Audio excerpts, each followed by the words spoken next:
You know that feeling when something's just off? Like when you look at someone and your brain screams that something isn't quite right.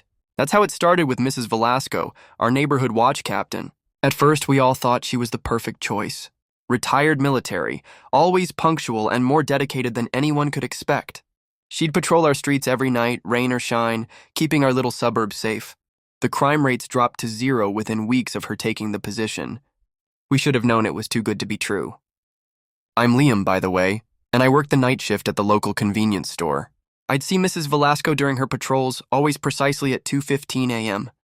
She'd wave, smile, that perfect smile, and continue her rounds. But one night, something caught my attention. The store's fluorescent lights hit her face at just the right angle, and I noticed her eyes. They didn't reflect light. Not even a tiny glimmer. Most people would have brushed it off, but I couldn't shake this uneasy feeling. So I did something that probably wasn't entirely legal. I accessed the neighborhood's security footage. 3 days worth of recordings, and what I saw made my blood run cold. She never blinked, not once. 72 hours of constant surveillance, and those eyes remained unblinking, unmoving, like painted glass. I confronted her one night, thinking maybe she had some medical condition she hadn't disclosed. I wish I hadn't. The way she turned to face me was too smooth, too mechanical.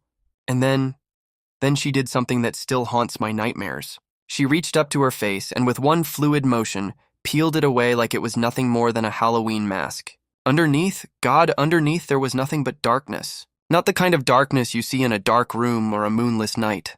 This was different. It was like looking into a void that somehow looked back at you. I ran, wouldn't you?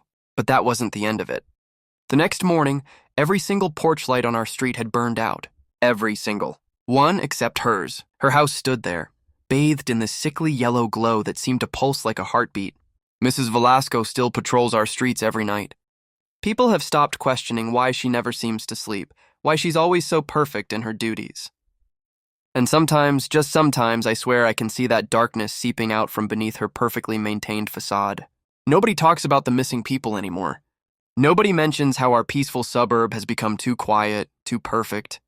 We just keep our doors locked, our curtains drawn, and pray that we never catch her eye. Those eyes that don't reflect light, don't blink, and see far more than they should.